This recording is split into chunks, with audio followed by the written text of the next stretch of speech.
श्री परमात्मने नमः। सभी शिक्षकों को मेरा नमस्कार। आज के वीडियो में हम देखेंगे कि बच्चों में लर्निंग गैप का पता लगाने के लिए हमें किस तरह से आरंभिक परीक्षण प्रपत्र बनाने हैं। तो उदाहरण के तौर पर हमने कक्षा 4 का अंग्रेजी विषय चुना है। तो आज का वीडियो प्रारंभ करते हैं।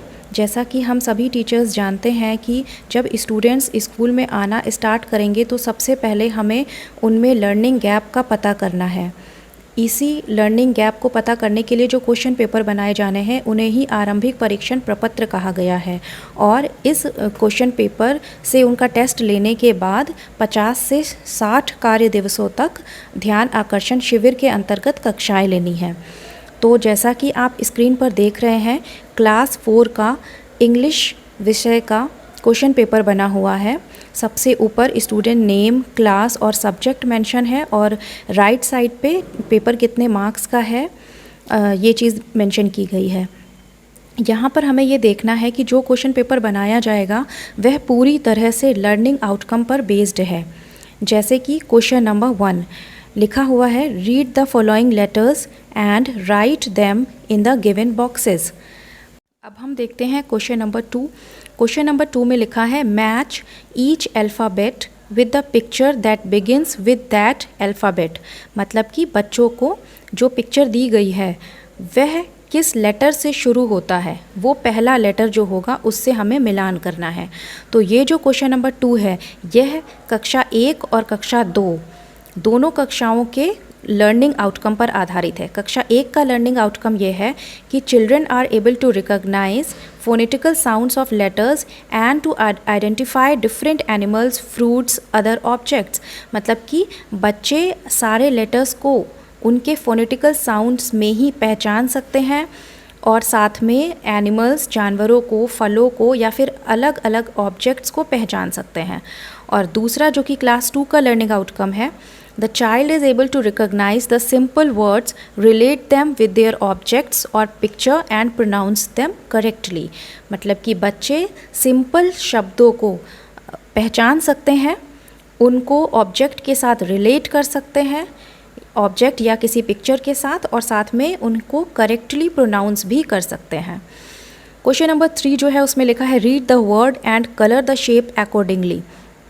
ये जो क्वेश्चन है ये भी कक्षा 1 और 2 के लर्निंग आउटकम पर आधारित है। The child is able to read colours names and recognise each colour well. मतलब कि रंगों के नाम को रीड कर सकता है बच्चा और साथ में कलर को वो पहचानता भी है।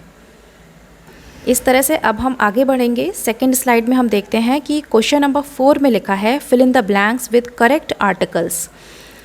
तो इसमें इसका जो लर्निंग आउटकम है वो ये है कि बच्चे वॉवेल के यूज़ को अच्छी तरह से जानते हैं।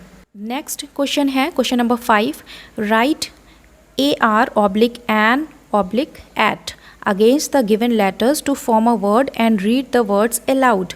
तो क्वेश्चन नंबर 5 में क्या करना है, कुछ लेटर्स दिए हुए हैं और उनके पीछे हमें आर, एन या एट जोड़ के एक पूरा शब्द बनाना है।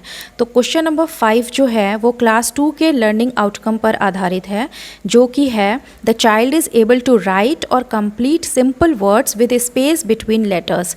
मतलब कि बच्चा लेटर्स के बीच में जो खाली जगह दी गई है उसमें सही लेटर भर के एक संपूर्ण शब्द बना सकता है। ये कक्षा 2 के स्तर का लर्निंग आउटकम है। क्वेश्चन नंबर 6 पर चलते हैं। क्वेश्चन नंबर 6 है, right the similar sounding words. तो यहाँ पर बैट, तो इस तरह से जो कि बैट की तरह साउंड करता है, जैसे कि कैट हो सकता है, तो ये बच्चे भरेंगे। और ये कक्षा 3 के स्तर का लर्निंग आउटकम बताता है, the child is able to read the words with correct sound and can write the similar sounding words. मतलब कि बच्चे अच्छे से रीडिंग कर सकते हैं और जैसी सेम साउंड जो क्रिएट करे वैसा ही सिमिलर शब्द लिख सकते हैं। क्वेश्चन नंबर 7 है, एनसर्किल द करेक्ट स्पेलिंग। तो सही स्पेलिंग को वो सर्किल कर दें। ये लर्निंग आउटकम भी कक्षा 3 के स्तर का है।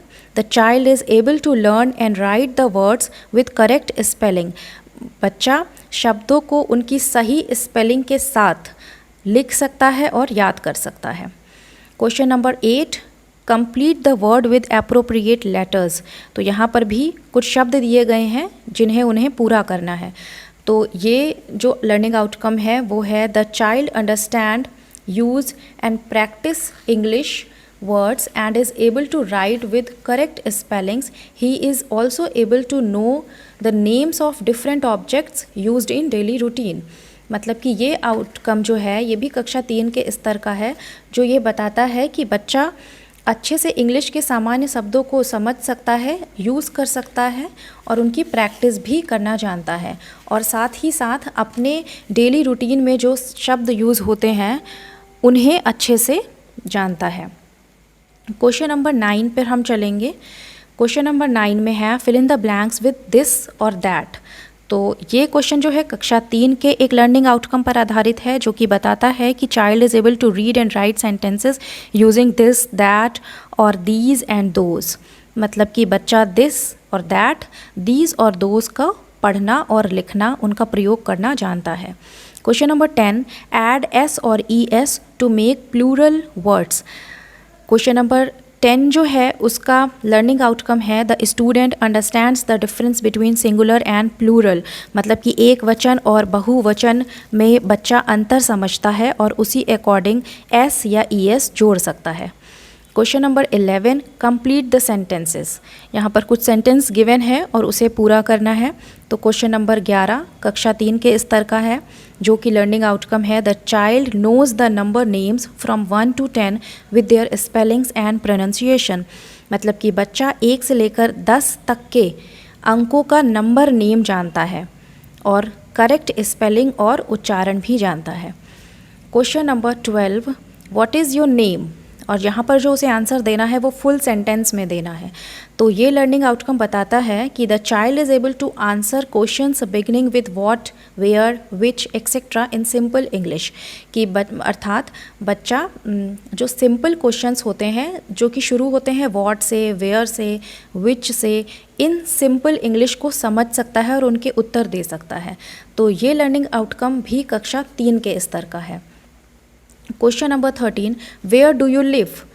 तो ये क्वेश्चन बताता है कि the child is able to write the answer in full sentence. बच्चा पूरी तरह से पूरे वाक्य में अपना उत्तर दे सकता है।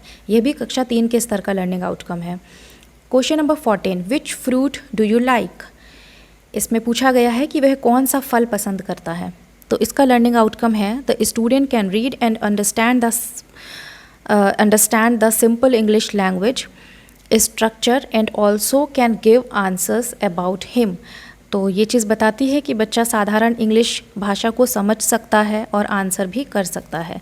और लास्ट क्वेश्चन है read the following passage and answer the questions. एक पैसेज दिया हुआ है और उसी पर आधारित 3 क्वेश्चन पूछे गए हैं जिसे उन्हें आंसर करना है।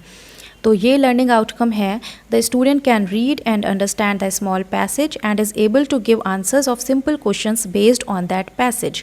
अर्थात कि बच्चा जो दिया गया पैसेज है, जो गद्य का एक दिया है अंश, गद्यांश, उसे पढ़ सकता है, समझ सकता है और उस पर आधारित प्रश्नों के अंग्रेजी में जवाब दे सकता है।